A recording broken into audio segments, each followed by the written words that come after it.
DD Tamil தொலைக்காட்சி நேயர்கள் அனைவருக்கும் அன்பான வணக்கம். எத்திக்கும் தித்திக்கும் முருகா நிகழ்ச்சியில் முருகப்பெருமான் பல ஆலயங்களை தரிசனம் பண்ணுறோம். தெரிந்த ஆலயங்கள், தெரியாத ஆலயங்கள் எல்லாமே இருக்குது. இன்றைக்கி நம்ம தரிசனம் பண்ண போகிற கோவில் எத்தனை பேருக்கு தெரியும்னு தெரியாது. குமரமலை அப்படின்னு அந்த மலைக்கு பேர், அந்த இடத்துக்கு பேர் குமரமலைன்னு பேர். எங்கே இருக்குது? புதுக்கோட்டையிலேருந்து சுமார் ஒரு 10-12 கிலோமீட்டர் தொலைவில் இருக்கக்கூடிய ஒரு மலை குமரமலை. இந்த குமரமலையில் குடிகொண்டிருக்கிற முருகப்பெருமான் திருநாமம் தண்டாயுதபாணி, பால தண்டாயுதபாணி. கையில் பார்த்திங்கன்னா தண்டம், இடது கை கீழே இருக்கும். இந்த இடத்துல இந்த முருகப்பெருமான் குடிகொண்டு தன்னை தரிசிக்க வருகின்ற பலருக்கும் அருள் புரிந்து வருகிறார். இந்த முருகப்பெருமான் எப்படி இந்த இடத்துல குடிகொண்டார்? எல்லாத்துக்கும் ஒரு தல புராணம் அப்படின்னு ஒரு கதை இருக்கும் இல்லையா? இந்த குமரமலையில் எப்படி முருகப்பெருமான் குடிகொண்டிருக்கிறார்? புதுக்கோட்டையிலேருந்து ஒரு 10-12 கிலோமீட்டர் தொலைவு. குமரமலை விலக்குன்னு ஒரு இடம் இருக்கும். அந்த குமரமலை விலக்கிலேருந்து கொஞ்சம் உள்ளே நம்ம நடந்து போனோம் அப்படின்னா அடிவாரம். அந்த அடிவாரத்திலிருந்து சொற்பமான படிகள். அந்த அடிவாரத்திலிருந்து வெறும் 45 படிகள். 45 படி நம்ம ஏறி போனோம் அப்படின்னா மலைக்கு மேலே முருகப்பெருமானை தரிசனம் பண்ணலாம். முருகப்பெருமான் இந்த இடத்துல குடிகொண்டதற்கு காரணம் ஒரு பக்தர், முருக பக்தர். அவர் பேர் சேதுபதின்னு பேர். அதாவது நம்ம சொல்கிறோம் இல்லையா, வீட்டில் பெரியவங்கள்லாம் சொல்லுவாங்க, மனசில் பக்தியை வளர்த்துக்கோடா, பக்தி தான் இந்த காலத்தில் எல்லாவற்றையும் உனக்கு கொடுக்கக்கூடியது. நம்ம சொல்கிறோம். ஒரு கோவிலுக்கு போகிறோம், அந்த கோவிலில் நம்ம பேசக்கூடாது, ஃபோனை நோண்டக்கூடாது, ஊர்க்கதை உலக கதை பார்க்குறவங்கள்ட்ட பேசக்கூடாது, யாரை பார்த்தாலும் அங்கே வணக்கம் சொல்லி எப்படி இருக்கு சார், இருக்கீங்க, நல்லா இருக்கீங்களா, கோவிலில் பேசக்கூடாது. ஏன்?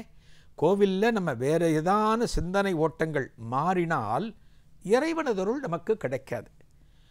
கடவுளோட அருளை பரிபூர்ணமாக பெற வேண்டுமானால் நம்ம மனசில் உண்மையான பக்தி இருக்கணும். அது இல்லைன்னா நமக்கு கடவுள் அருள் கிடைக்கவே கிடைக்காது. நம்ம பலவிதமான சிந்தனை ஓட்டங்களோடு வாழ்ந்து கொண்டு இந்த பக்தியையும் எல்லாம் அப்படியே கலந்து நானும் பக்தி, எனக்கும் பக்தி இருக்குது, நானும் சாமி கும்பிட்றேன்னு சொன்னால் நமக்கு கிடைக்காது. ஆனால் பாருங்கள், இந்த கோவில் உருவாவதற்கு காரணமான பக்தர் முருகனுடைய அத்தியந்தமான பக்தர். அவர் பேர் சேதுபதின்னு பேர். அந்த பக்தர் பேர் சேதுபதி. இந்த குமரமலைக்கு பக்கத்தில் குன்றக்குடிப்பட்டி அப்படின்னு ஒரு சின்ன கிராமம். அந்த கிராமத்தில் தான் வாழ்ந்தார் இவர். இவர் என்ன பண்ணுவார், ஒவ்வொரு தடவையும் ஒவ்வொரு கார்த்திகை தினத்தன்றும் பழனிக்கு போவாராம். எங்கே? இந்த குமரமலை பகுதியில் இருந்து ஒவ்வொரு கார்த்திகை தினத்தன்றும் காவடியை சுமந்து கொண்டு பாத யாத்திரையாக பழனிக்கு போவாராம். ஒவ்வொரு கார்த்திகை மாதம் போவாராம்.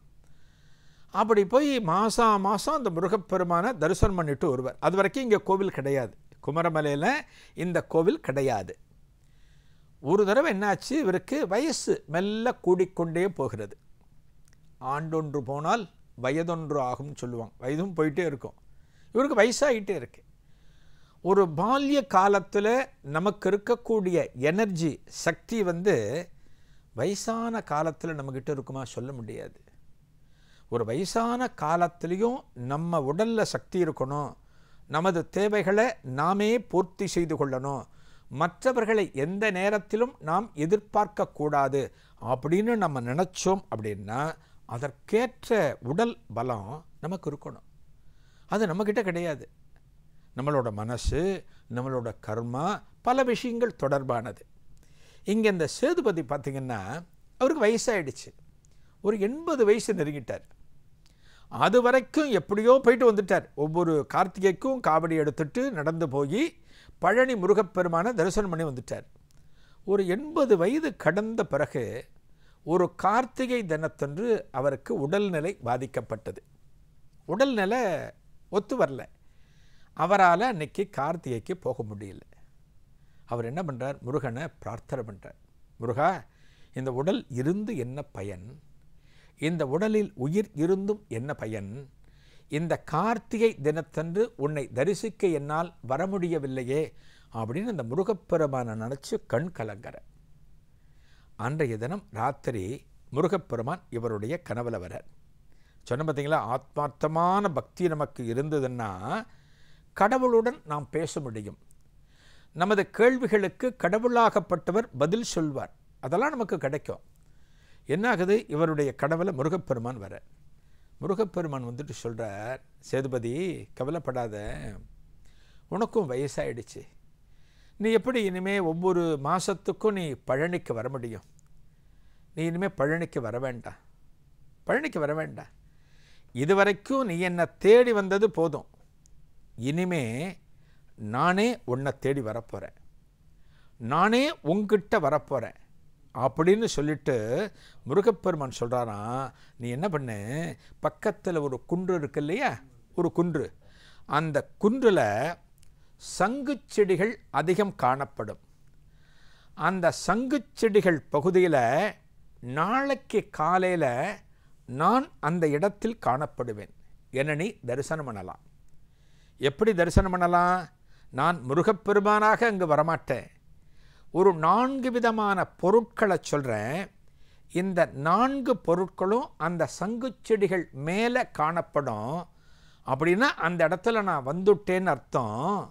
அந்த இடத்துல மேற்கு திசை பார்த்து ஒரு பெரிய வேலை நட்டு, இதுதான் நான் என்று நீ வணங்க ஆரம்பிச்சுடு அப்படின்னு முருகப்பெருமான் கனவுல சொல்கிறார். 4 பொருட்கள் அப்படின்னு சொன்னேன் இல்லையா, அந்த 4 பொருட்கள் என்னென்னு முருகப்பெருமானே சொல்கிறார். ஒன்று விபூதிப்பை, 2வது ருத்ராட்சம், 3வது ஒரு பிரம்பு, ஒரு பிரம்புனா ஒரு கோல். இதெல்லாம் முருகப்பெருமான் அடையாளம் சொல்கிறார். எதுக்கு மேலே? சங்கு செடிகளுக்கு மேலே. அந்த 4வது பொருள் எலுமிச்சம்பழம். எலுமிச்சம்பழம், பிரம்பு, இந்த பொருட்கள் 4 பொருட்கள், விபூதி பை, ருத்ராட்சம், இந்த 4 சொல்லி, இந்த 4ம் சங்கு செடிகள் மேலே இருக்கும். நான் வந்துட்டேன்னு அர்த்தம். அந்த இடத்துல நீ ஒரு வேலை நட்டு வழிபட ஆரம்பின்னு சொல்கிறார் முருகப்பெருமான் கனவில். கனவு கலைஞ்சது. சேதுபதி என்ன பண்ணுறார்? ரொம்ப ஆர்வமாக இருக்கார். கார்த்தால போய் பார்க்கணும். முருகப்பெருமான் நாம் இருக்கிற இடத்துக்கே வந்துட்டார். இனிமேல் நம்ம பழனிக்கு போக வேண்டாம், அதே முருகப்பெருமான் இதே மலையில் எழுந்தருளப் போகிறார் அப்படின்னு சந்தோஷத்தில் இருக்கார். அடுத்த நாள் கார்த்தால போகிறார். அந்த குன்றில் ஏறுகிறார். அந்த சங்கு செடிகள் மேலே முருகன் சொன்ன 4 அடையாளங்களும் காணப்படுகின்றன. இதை பார்த்த உடனே அந்த இடத்தை தரிசனம் பண்ணார். முருகப்பெருமானே, தண்டாயுதபாணி, இதே இடத்துல நீ குடிகொண்டு விட்டாய் அப்படின்னு சொல்லிவிட்டு அந்த இடத்துல முருகப்பெருமான் சொன்னது போல ஒரு ஆள் உயரத்தில் ஒரு வேலை நடுறார். அந்த வேலை நட்டு வேலுக்கு வழிபாடு ஆரம்பிக்கிறது. ஒரு தனிப்பட்ட நபருக்காக முருகப்பெருமான் இனிமே வயசாயிடுத்து நீ பழனிக்கு வர வேண்டாம், உன்னை தேடி நானே வரேன்னு சொல்லி முருகப்பெருமான் இந்த மலையில் குடிகொண்டிருக்கிறார். அதனால் இந்த மலைக்கு குமரமலை அப்படிங்கிற பேர் வந்தது. ஊரில் இருக்கிற அத்தனை பேருமே இந்த மலையை தரிசனம் பண்ணுறாங்க, முருகப்பெருமானை தரிசனம் பண்ணுறாங்க. இந்த மலைக்கு செல்வதற்கு படிக்கட்டுகளை வச்சு இந்த ஆலயத்தையும் அமைக்கிறார்கள். வேலுக்கு வழிபாடு வெகு பிரதானமாக நடந்து கொண்டிருக்கிறது. எந்த ஒரு பழமையான ஆலயத்தை பார்த்தாலுமே முருகனுடைய திருவடிவத்திற்கு எந்த அளவுக்கு முக்கியத்துவம் கொடுக்கப்படுகிறதோ அதே அளவு முக்கியத்துவம் முருகப்பெருமானுடைய வேலுக்கும் கொடுக்கப்படும். முருகப்பெருமான் நமக்கு சொன்ன உடனே நினைவுக்கு வரக்கூடியது அந்த வேல் தான்.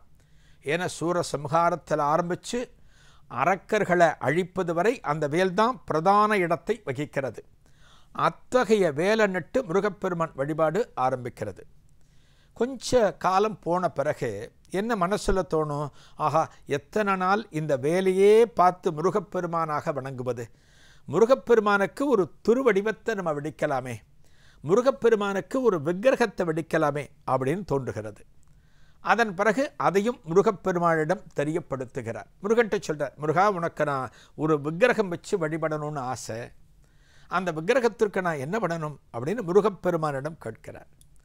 அந்த முருகப்பெருமான் இவருக்கு சொல்கிறார். எப்படி சொல்கிறார்னா, நீ ராமநாதபுரத்திற்கு செல். ஒரு சிற்பியோட பெயரை சொல்கிறார். அந்த சிற்பி இருக்கக்கூடிய பகுதியின் பெயரை சொல்கிறார், திருவருடைய பெயரை சொல்கிறார். அந்த சிற்பிகிட்ட போய்ட்டு இதுபோல் இந்த குமரமலையில் வைக்கிறதுக்கு ஒரு முருகப்பெருமான் திருவடிவம் வேணும்னு கேளு. அவர் ஒரு திருவடிவத்தை, ஒரு விக்கிரகத்தை கொடுப்பார். அதை கொண்டு வந்து இந்த மலையில் பிரதிஷ்டை பண்ணு. நான் இதே மலையில் விளங்கி பழனியில் எப்படி பலருக்கும் அருள் பாலித்து வருகிறோனோ அதே போல் இந்த பகுதியில் இருக்கின்ற பக்தர்களுக்கும் அருள் பாலித்து வருவேன் அப்படின்னு முருகப்பெருமான் சொல்லி, அதன் பிறகு ராமநாதபுரத்துக்கு சென்று குறிப்பிட்ட பகுதியில் முருகப்பெருமான் எந்த ஒரு சிற்பியை அடையாளம் காண்பித்தாரோ அவரை கண்டுபிடிச்சு வீட்டுக்கு போனால் அந்த சிற்பிக்கும் கனவில் முருகப்பெருமான் சொல்லியிருக்கிறாராம். எப்படி சொல்லியிருக்கார்? இதுபோல் இந்த பகுதியிலேருந்து இன்னாரெல்லாம் வருவார்கள், எங்களுக்கான ஒரு விக்கிரகம் வேணும்னு சொல்லுவாங்க. நீ வடித்து வச்சிருக்கிய ஒரு விக்கிரகம் பால தண்டாயுதபாணி, இந்த விக்கிரகத்தை அவர்களிடம் கொடுத்து விடு, குமரமலையில் அவர்கள் பிரதிஷ்டை செய்வார்கள் அப்படின்னு சொல்லி அந்த சிற்பிக்கும் தகவல் சொல்லியிருக்கிறார். அதன் பிறகுதான் அந்த பால தண்டாயுதபாணியை அதுதான் வடித்து வச்சிருக்கார். எது? பழனியில் இருக்கிறது போலவே. ஏன்னா பழனி முருகன் தானே சொல்கிறான், நீ பழனிக்கு வராத, நானே உன்னை தேடி வரேன்னு சேதுபதிக்கு சொன்னது அந்த பழனி முருகன் தானே. அதனால் பழனி முருகனைப் போலவே இருக்கக்கூடிய சிற்பத்தையே இந்த ஆலயத்தில் பிரதிஷ்டை செய்யும்படி முருகப்பெருமான் சொல்லி அந்த விக்கிரகத்தை கொண்டு வந்து இங்கே பிரதிஷ்டை பண்ணியிருக்காங்க. அதனால் இந்த ஆலயத்தில் இருக்கிற இந்த முருகப்பெருமான் பேர் பால தண்டாயுதபாணின்னு பேர். புதுக்கோட்டைக்கு பக்கத்தில் இருக்குது. ஒரு முருகப்பெருமான் ஆலயத்தில் என்னென்ன விழாக்கள் நடக்க வேண்டுமோ, பழனியில் எவையெல்லாம் சிறப்பாக நடக்கின்றனவோ அத்தனை வைபவங்களும் இந்த ஆலயத்தில் நடக்கின்றன. இந்த ஆலயத்தில் இன்னொரு சிறப்பு என்னன்னு சொன்னால், இந்த கோவில் அர்த்த மண்டபத்தில் வேலானது பிரதிஷ்டை செய்யப்பட்டிருக்கிறது. இந்த வேலுக்கு பார்த்திங்கன்னா இந்த பகுதியில், அதாவது புதுக்கோட்டை மற்றும் சுற்று வட்டாரத்தில் இருக்க பகுதிகளில் இருக்கிற பெண்கள் கர்ப்ப காலத்தில், கர்ப்பம் தரித்த பிறகு ஒரு காலகட்டத்தில் வளையல் அணிவிப்பார்கள். வளகாப்புன்னு நம்ம சொல்லுவோம். அந்த வளகாப்பு காலத்தில் வளையல்களை கொண்டு வந்து இந்த வேலுக்கு அணிவிப்பார்களாம். வேறு எந்த ஒரு இடத்துலையும் நம்ம பார்க்க முடியாது. நம்ம வீட்டில் ஒரு வளகாப்பு நடக்கிறது அப்படின்னா பக்கத்தில் இருக்கிற ஒரு அம்மன் கோவிலை கொண்டு போய் இந்த வளையல்களை கொடுத்து அம்மன் பாதத்தில் வச்சு நம்ம வாங்குவோம். அங்கே இருக்கிற 4 பெண்களுக்கு வளையல்களை கொடுப்போம். ஆனால் இங்கே முருகன் கோவிலில் அந்த முருகனுடைய வேலுக்கு இந்த வளையல்களை அணிவிப்பார்களாம். என்ன காரணம் அப்படின்னா, இவர்களுக்கு ஏற்படக்கூடிய அந்த பிரசவ காலத்தில் எந்த விதமான வலியும் வேதனையும் இல்லாமல் ஒரு சுகப்பிரசவத்திற்கு இந்த முருகப்பெருமான் அருள்வான் அப்படிங்கிறது இங்கே வசிக்கக்கூடிய பெண்களுக்கு உண்டான நம்பிக்கை. இன்றளவும் இந்த வளகாப்பு ஆன பெண்கள் அந்த கர்ப்ப காலத்தில் இந்த ஆலயத்திற்கு வந்து வளையல்களை அணிவிக்கிறார்கள். இந்த மலைக்கு மேலே பார்த்திங்கன்னா சங்கு தீர்த்தம் அப்படின்னு ஒரு தீர்த்தம் இருக்குது. ஏன்னா சங்கு செடிகள் மேலே தானே நான் வந்து உட்கார்றேன் அப்படின்னு முருகப்பெருமான் சொல்லியிருக்கான். சங்கு தீர்த்தம்னு ஒரு பெரிய சொனை இருக்குது இந்த மலைக்கு மேலே. அந்த தீர்த்தத்தினுடைய நீர்தான் முருகப்பெருமானது அபிஷேகத்திற்கு பயன்படுத்தப்படுகிறது.